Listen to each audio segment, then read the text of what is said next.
Hello, everybody. It's me, Chase, and coming to you from my laptop. And I don't have my computer on right now. Mainly my main computer that I usually do most of my home videos from. Mainly because I am trying to, to be perfectly honest with you, reduce electricity costs right now. So using my laptop seems like a better option right now, given things. That's the way things are right now. Things I'm going to be talking about here.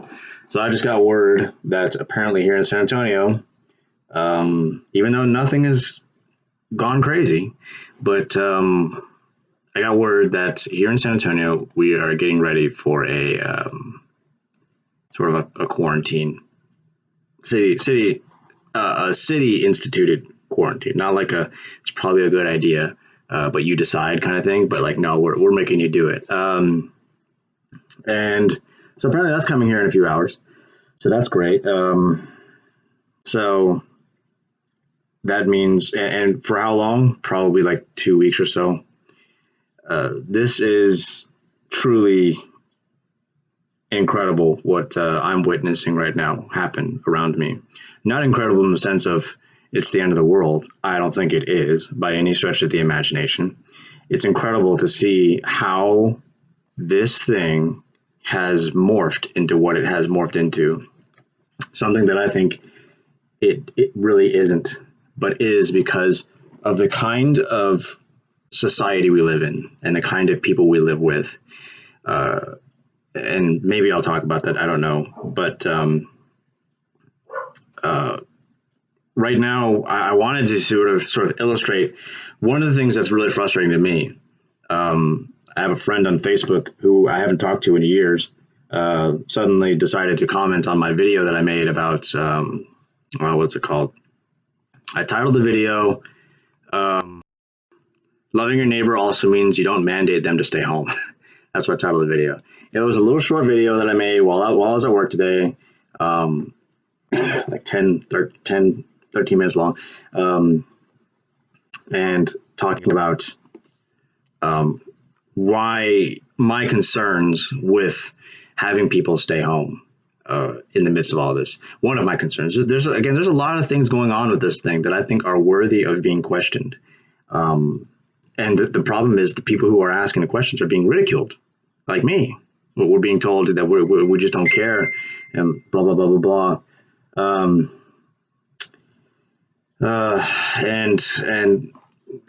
This is not the kind of America that our founders founded. A country of people who just willy nilly do what they're told by the government. That's not the America that was founded. But in that video, I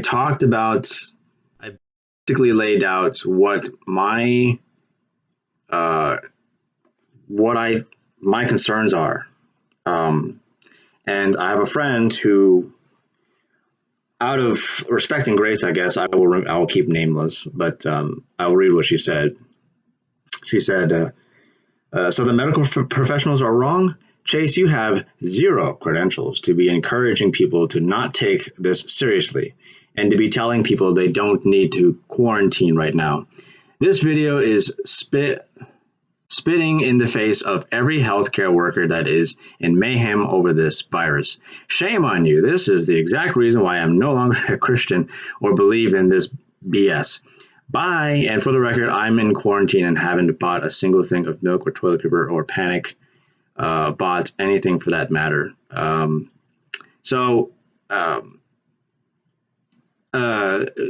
me just kind of go through this comment here, just sort of piece by piece.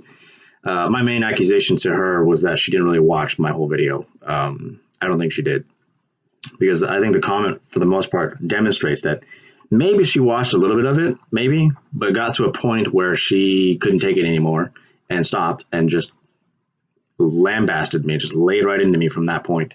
So here's what she says in response to my video. "So the medical professionals are wrong?" I never said that. "Chase, you have zero credentials to be encouraging people to not be taking this seriously." Where did I talked about that this was serious in the video. I said it was serious. I've never not said that this was serious thing that we need to take seriously. Never said that. So I don't know where she's getting that from. To be telling people that they don't need to quarantine right now. I mean, I guess that's sort of something that I worked. I mean, look, if you feel the need to quarantine, then do it. Sure, that's your thing, but I never said you don't need to. It depends on your situation. That's all. This video is spitting in the face of every healthcare worker. No, it's not. Actually, I think I'm actually trying to help them out, because what happens, again, my friend here, she says, she boasted in the fact that she's a critical thinker because I'm going to college. And I was like, well, going to college doesn't guarantee that you're a critical thinker. But anyways, I think actually, so if we were actually going to have a serious conversation about this, we could have talked about the fact that actually I think my position is helping the workers. Why is that? Because the thing is with this coronavirus is you have to take into account, as I said in the video, the vast majority of people who get this survive this thing, and they're doing pretty much fine. I think what's happening, one of the things that's happening in the media are numbers are being conflated. They're just being crunched together. Things that need to be differentiated and are being conflated. I think there's a reason for it. It's to create, I firmly believe it is to create a narrative. I really believe that with every ounce of my being. I am fully convinced that that's what's going on. And I have past experiences with the media to base that upon.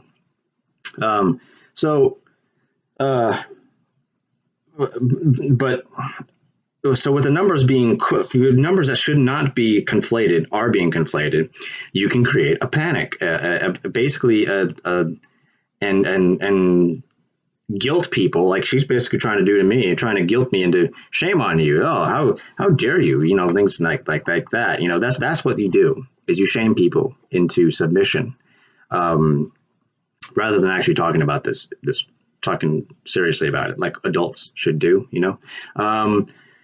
So I think my position actually is helping them because, like I said, not everybody who's getting the coronavirus needs to go to the hospital. So if you catch it, sure, you might want to get tested. Sure, there's nothing wrong with that. I would imagine you just go and they take a blood sample or whatever, and then they'll get back to you. Meanwhile, you should probably go home and stay home until you get your results and take care of yourself, watch out for yourself.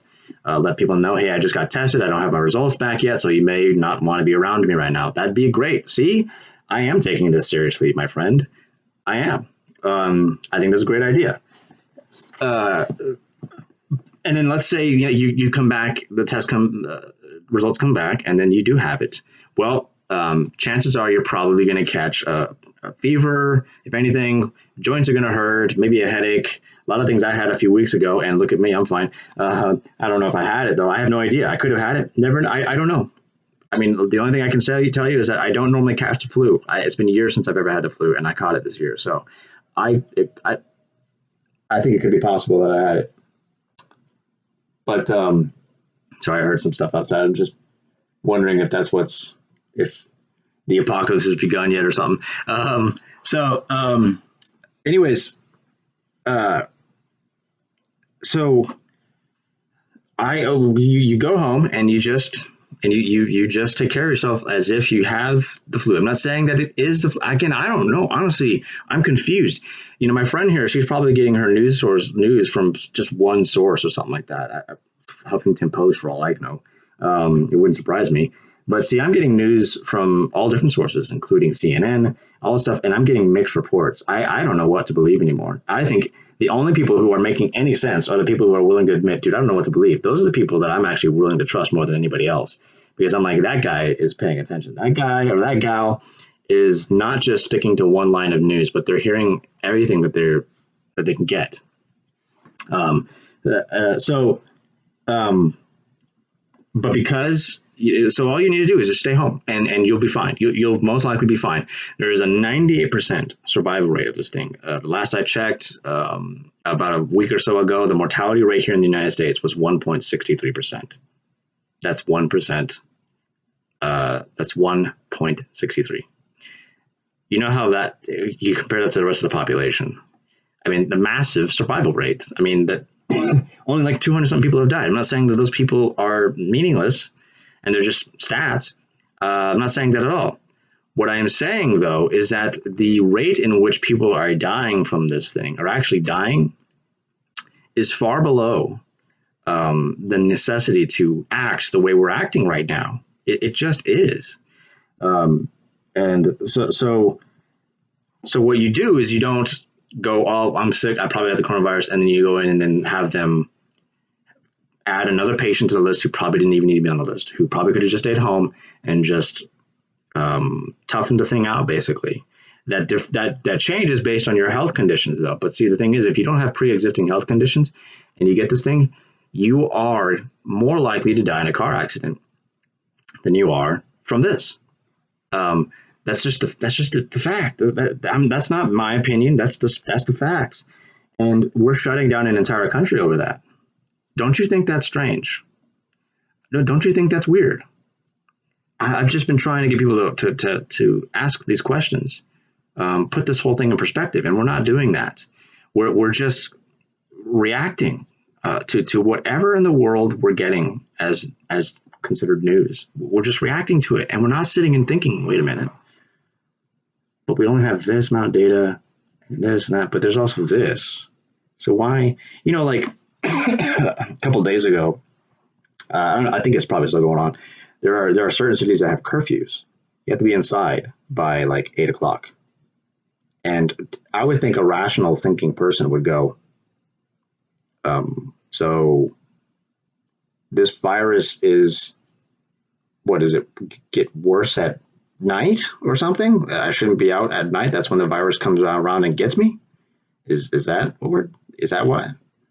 what difference does it make if I'm out at, from the rest of the day all the way up to 8 o'clock and from 8 o'clock onward? What difference does that make? See, guys, don't you think you should be asking questions like that? Don't you think that this, if you're, as my friend calls herself, she boasts that she's a critical thinker. Don't you think you should be questioning things like that? These are questions I can't help but ask. And I don't know. I do consider the possibility that I am just a stubborn skeptic, not willing to accept what's obvious right in front of me. But I'm very reluctant to just give over to all of this.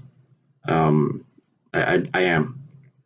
And so to my friend, she went, shame on you. This is why I'm no longer a Christian. I don't understand what that has to do with anything. It's a real shame that she's not a Christian anymore. But of course, the Bible says that they went out from us to prove that they were never of us. So she wasn't really ever a Christian, because true Christians never depart from the faith because they're held by the Lord himself. She says, for the record, I'm in quarantine and I haven't bought a single thing of milk or toilet paper or panic bought anything for that matter. Okay, that's cool. That's your thing. But see, if to my friend and to anybody else watching this, if they wanted to have a real conversation about this, if you wanted to actually talk about this, like have a real conversation and do critical thinking, as you said that you have, because you go to college. If you wanted to have a real conversation about this, let's talk about the fact that something I asked on another friend, my friend Sarah. She's a great Christian, and I don't think we see eye to eye on this issue exactly, but she posted something about the governor of Louisiana. He's just basically asking people to stay indoors and not go to work. He gave this like meme sort of thing with a list of do's and don'ts, and one of those don'ts is don't go to work unless you're like essential, that kind of thing. And I just went on there and I said, look, so I just have some questions. I have a few questions, but let me ask the first question because I don't want to get mixed up here with all of this stuff. And I didn't end up asking the other questions because she kind of actually, so to my surprise, sort of agreed with that. You thought it was a good point. And I was like, oh, okay, well, that's all the inquiry I need then. But the question I asked was I said, first of all, I started with, this all makes sense. I think that a lot of this is really good. My difficulty is the part about staying home from work. That's my difficulty. That's the thing that is, I tell you, that is the one thing keeping me from jumping on the stay home train. That's the one thing keeping me from it. Is how do I maintain a livelihood if I don't work? I have to work. I know there's a lot of people who can work from home, and that's wonderful, great. That's whoa, wow, what a convenient thing for you right now. That's a wonderful blessing, and I'm glad for that. But I don't have that. I don't have that luxury. I don't have that blessing. I have to go to work, and I was cut short today from work, unfortunately. How do you expect me to make money? And then my friend might come back with, well, the government's going to be giving us money. It's like, well, then, okay, sure. Okay, they can give me money. Sure. Send a check of $1,000-something to my door. But here's the problem with that. You just close down the city. Everybody's supposed to stay inside. Where am I spending that money? What am I doing with that money if I can't use it? Well, you just put it in savings. Well, I already have savings set up. I already have savings. So if basically all we're doing right now is just putting a pause on everything, what do I need the money for? Because it's just kind of like a pause, and then it's almost like you go into cryo freeze. You just cryo freeze for a certain amount of time, and then you just come back and you just have exactly what you left off with, right? Because we're just going into a basic freeze where no money's being spent again.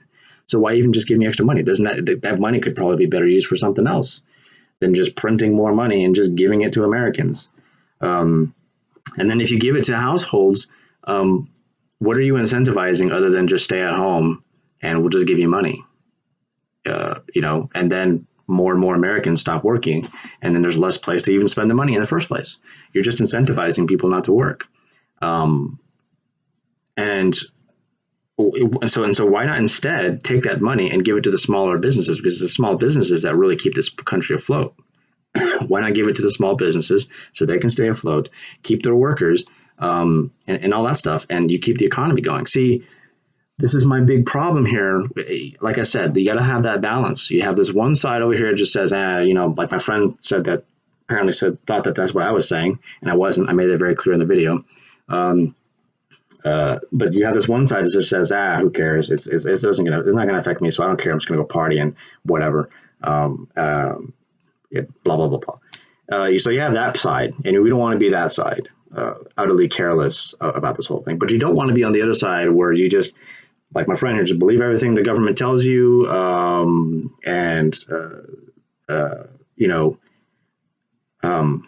just stay inside, kind of stuff like that. Don't go to work, whatever. And then you just, now that side, that will just wreck the economy. So, I've been asking these questions, and these are serious questions that we need to ask ourselves. I can't help but think I guess one of the things that I default to when I'm in a difficult situation, I default to my own historical studies. What did people in the past do in their historical context to something what would they have done for something like this, if anything? Could I find any examples of people who might have shown signs of doing it this way or that way, kind of thing like that? What would have been, what would have been like if COVID-19 broke out in the early years of America in its founding, when its federalist system was being set up and everything like that? What would it have looked like? And that's a good question. I don't really know. My suspicion is that it wouldn't be where the government just tells everybody, hey guys, all that stuff we did so you guys you're responsible for your own homes and whatnot. Well, we got to kind of throw that out the window now because COVID-19. So we got to, I know we fought for your freedoms, but we're going to have to take them away, and you guys got to just have to stay put, stay inside, and that would never have flown. And also, I can't imagine the U.S. military in that day would have ever done something like that, because a lot of these guys who were in the military in that time, who were in the revolution, they were farmers. They were just ordinary folks fighting for their land. So why would they fight for the freedom to live their land and the Puritan lives that they had, which is what they were, to just force their neighbor into their homes and keep them there at gunpoint, basically, which is what you're going to have to do eventually. What are you going to do if I defy the order? You're going to grab me, and I was thinking about this earlier too. It's like, you can't really throw me in jail because we're letting everybody who's in jail out, especially the non-offenders. How am I an offender? I just left my house. That's it. I'm not stealing anything from anybody or trying to kill somebody. Um, so, even if I were to defy this order coming in, you arrest me and then throw me in jail, but you're letting them all out anyway. So again, just questions to ask yourself, and I just don't think most people are willing to do that. But how would they have reacted? I think a lot like I've been saying, that I'm responsible for my home and what I do in my home.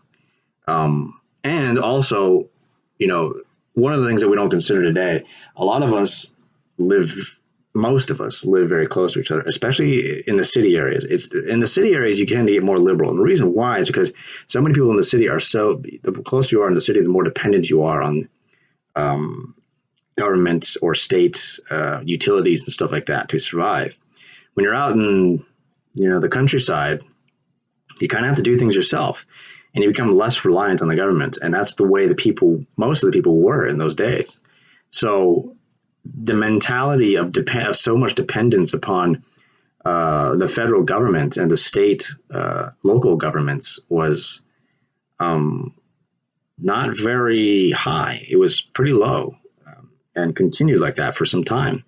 But again, as the industrial era began to flourish, this people began to flock further and closer into the cities, for a new way of life. And this is kind of a point I'm trying to make in my own novel, by the way. But and that's where mentalities changed to basically get to where we are today. And see, these are things that, again, people don't think about. We don't. This is why history. One of the reasons why history is really important. We don't put ourselves in our historical context. One of the most dangerous things you can do, that could absolutely cost lives, by the way, is to, excuse me, be ignorant of where you are in history. For example, I could ask your average millennial, why do we call this the 21st century? And I can almost guarantee you almost none of them would be able to answer that question. I don't really know. It's just 21st century. They don't understand, how we're going from that point backwards in time to the first century, which is around where, Christ walked the earth and stuff like that. That we're actually counting backwards from the days that Jesus was born up to today. We're in, the 2,000 years after Christ, or after death, AD, basically. That's where we're in today. But that's the thing, is that most of them don't even think about these things. They're just riding waves along, and thinking that they're smart because I go to college and stuff like that, and that doesn't prove anything. It doesn't prove really anything. There were many days back in the past. Again, if you look back in history, there was a time in history during the Middle Ages where education was, and even in the Roman Empire, where education was supposedly a big thing. But the problem is those who were getting the educations were themselves not very bright, because the culture had declined to such a degree of such an immense dependence upon the state and the government. People weren't thinking for themselves. They weren't doing for themselves. They were constantly reliant upon the government helping them do things. And that carried over into education as well. Education declined, even if you went to a university. In fact, in some cases, they didn't call it college back then; it was just a university. But even if you went to a university, that sometimes you would result even more with a mushy brain. But higher education didn't mean a whole lot. Now, of course, when the Reformation happened, and even when the Renaissance happened, that changed everything. The Ad Fontes, going back to the sources, the Greek sources and stuff like that, that helped really establish the foundations of Western society. Going back to that point helped a lot. And of course, in the Reformation, the Christian Church getting back to the source of Christian life, which is found in Scripture alone, sola scriptura. That then, with that, education exploded and it just blew up. Brilliant minds coming out like just machine work, just crazy. And that's where you get the Enlightenment thinkers, which began to deteriorate really quickly. But that's where you get the thinkers of who put together our Constitution. These kinds of things that people today, for the most part, don't think about. And by the way, let me just tell you, everything I just told you, I didn't learn that in college. I didn't go to college. I learned that all on my own. So you don't have to go to college. Just because you go to college doesn't mean you're a critical thinker, and you don't have to go to college to be a critical thinker. If you think that going to college automatically makes you a critical thinker, you might be. I mean, that's quite an ironic statement. So these are things that we don't think a lot about. How would the men of the past have responded to something like this? Does not our response demonstrate something, a serious defect in our society? The lack of willingness to question what the media is telling us. Francis Schaeffer warned us about these things. If you haven't watched it, you're going to obviously probably going to have a ton of free time now in your hands. So there's no reason not to watch this, but I would strongly encourage you to go on YouTube during your state mandated quarantines. Go and check out Francis Schaeffer's How Then Shall We Live, his documentary. It's on YouTube. It's 10 parts. It's old, and it's from the 80s. And you go, oh, that's corny. But see, here's the thing: it was over 30 years ago that he made this, and especially when you get towards the end, I think you will be shocked at how prophetic Schaeffer was in predicting our future. He talks about the manipulation of the media. He talks about what he calls personal peace and affluence. And I think personal peace and affluence is part of the panic that's going on right now. People don't care about each other. All they care about is themselves. And they're grabbing massive amounts of toilet paper and all the milk. I went to the store today to see if I can find some milk. Couldn't find any. Not caring about each other.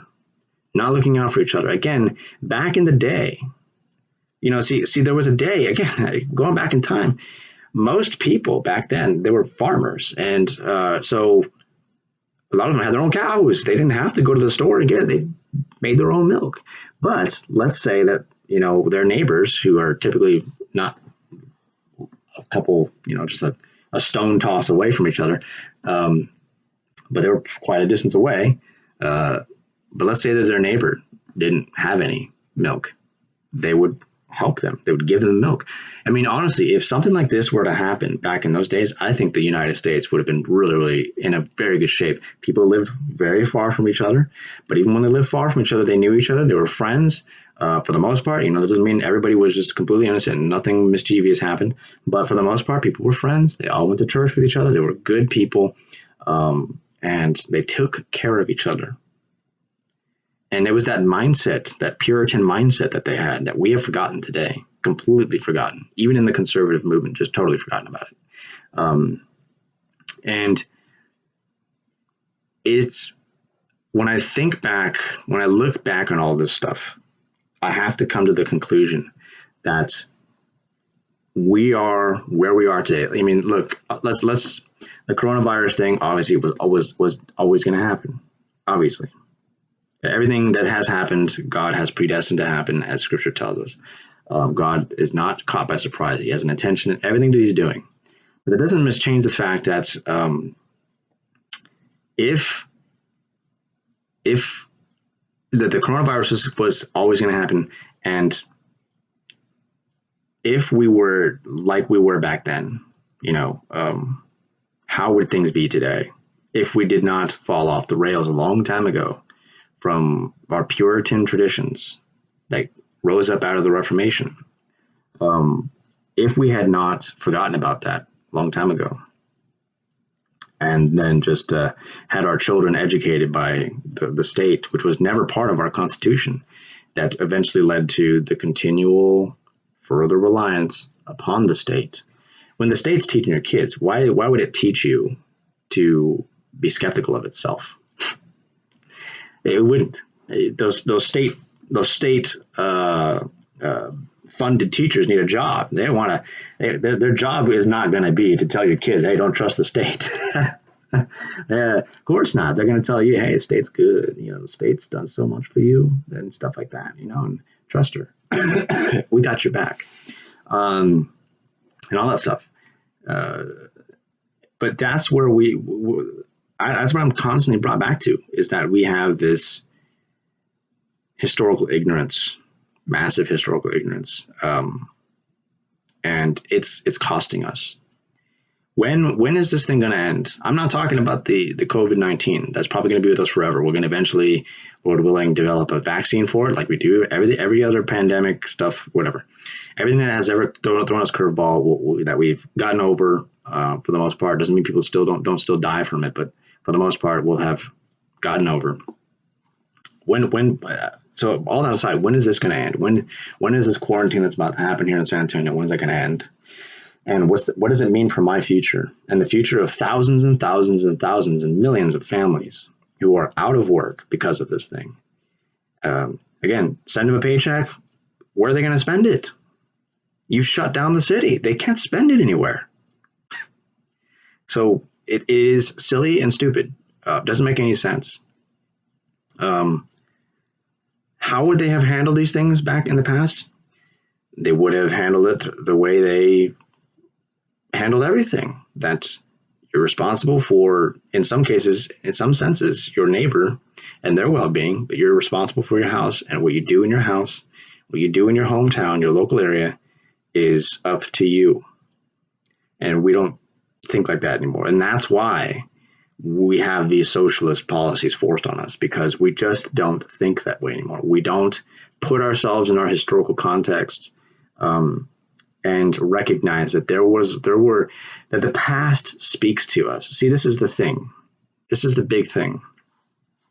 We're sitting here in 21st century America, and we think we're brilliant. We think we're so smart. We think we're so much smarter than everybody else who came after us, that they were cavemen, that they didn't have an iPhone like I have, or an iPad or a laptop. They didn't have a fan up in the ceiling or anything like that. They didn't have any of this stuff, electronic vacuum cleaners that we have today. But think about this. Think about it. Does that smartphone actually make you smarter? Does it? Does that iPad make you smarter? Does that laptop make you smarter? Or what's really happening is, are you so dependent on these things to basically do your thinking for you? I don't know. Think about it. Let's use that electronic vacuum cleaner as our analogy, a real prime analogy here. Now, those electronic vacuum cleaners are really cool. They're fun to watch, and they might keep your puppy busy for a while. But how long will it take to have one of those in your house before, I don't know, your kids after you and their kids and their kids' don't even know how to vacuum the floor because they never done it before, because it's something else always did it for them, so they never had to do it. I came one time, I remember this, I'll never forget this. One time I was out in the countryside somewhere, I don't remember where I was. I was somewhere near the hill country area, northwest of here. And I came across an old, ancient gas station. It was out of business. It was the whole building that was there was all boarded up and everything like that. And it just had this one little gas pipe thing, just an awkward looking gas station sitting right there. And it was obviously old and rusted and everything like that. And I looked at that thing and I was like, I wouldn't have no idea how to work this thing. Not a clue. Because to me, our modern gas stations, you just put the thing in, you put your money, your card in or money, whatever, you go inside, you get to, how much money you want to, pay and whatnot. And you, do all the normal stuff. And you just push the trigger while it's in there, and you can even lock the trigger in there, so you can just have it filling up while you just kind of hang out there for a little while. And that's how we do it. And that's innovative. It's new, it's modern, but has that made us smarter people? Because if it came down to having to use the old systems, would we have any idea how to do it? I think for the most part, no. There are a lot of things today that's modern technology, as wonderful as it is, compensates for us, and in return, we lose more and more. So are we actually smarter than the people were back in those days? I reckon not. I think they were far more smarter than we are. You want to know why? Because I read a lot of those ancient writings, those old, not always ancient, but older writings. And when I read some of this stuff, I'm like mind blown. I mean, I have to sometimes sit there and have to digest that. Whereas if I read your typical Facebook post today, I'm just like, interesting, whatever. And it doesn't, you know what I mean? Like it doesn't challenge me in my comprehension skills. Like when I was reading the Federalist Papers, holy smokes, that was a challenge. I mean, that was a struggle to really see what Hamilton was talking about, in a lot of his instances, how he came to a lot of his conclusions. Very, very difficult. Reading some of C.S. Lewis's stuff. Now, obviously, Lewis is much later than Hamilton, but even then, still, some of Lewis's works, tough reads. But the farther back you go and stuff like that, very fascinating, very innovative, very inspiring works of people in the past. And they had less of what we have today technologically. So are we really smarter than they were? I would say no. In most cases, we are dumber today than any of them were. Friedrich Nietzsche, not my favorite character in history, but Friedrich Nietzsche, he was a professor in a college and in a university in his early 20s. He was a professor. I mean, a lot of professors today who are apparently pretty young, but when you listen to them, they're dumb. Nietzsche, of course, I obviously disagree with on many, many things, but Nietzsche was brilliant. He was a smart, smart man. You couldn't have been as dumb as our college professors are today and be a professor back in Nietzsche's day. No way. So we, over the years, it's the complete opposite. It's the opposite effect. It's not that we're better than them and therefore they have nothing to teach us and that we can just disregard them. We stand on their shoulders. We don't stand on our own. We stand because of them, the things that they developed and they made and they put together and had to learn things the hard way. They learned many hard lessons that we benefit from today. And is that a good thing or a bad thing? Again, these are one of those things I've had to sit and think about. Is that a good thing or a bad thing? And there are good things to it, but there are also many bad things. Because when we are not put in positions where we're under a great amount of pressure, as comforting as that is, a lot of times when you're put on that pressure, you learn a lot about yourself and it makes you stronger if you if you respond properly to it. But we don't. What's it going to be like when the system crashes? And if we keep it up like this, it's going to crash pretty fast too. What's going to happen to your fellow American? I mean, look, guys, we are living in a first world country, even today with the mass desolation of toilet paper right now. Even with that, we're such a far better place than your typical third world country is. Much better. And people here are panicking over that. What's going to happen when things get as bad as a third world country? And we're on that way, guys. We're on that way as long as we stop asking questions and challenging the narratives around us. This country was founded on people who challenged the think tank of the English monarchy. It was founded on that, defying that. We today, you just fall in line and do what you're told.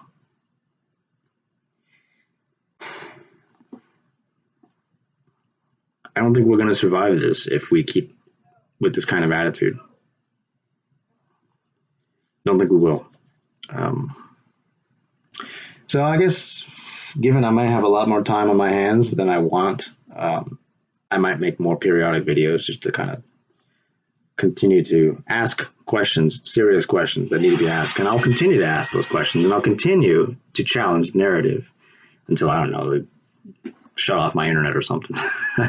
So, but never forget though, guys, I want to make sure that people understand me here. Never lose hope. Again, God is sovereign over everything. He knows what he's doing. And one way or another, the church is going to get out of this. God always wins, and his church, because his church belongs to him, will always win. Will always benefit from that win. So never forget that. Always keep your eyes, no matter what, on Christ. Make sure there's plenty of time for us to be digging into the scripture right now. Maybe I should spend some time in that too on my videos. Plenty of time to dig into scripture. So make sure you're doing that. So, yeah. Solid day of glory, guys. God bless. Talk to you later. Bye.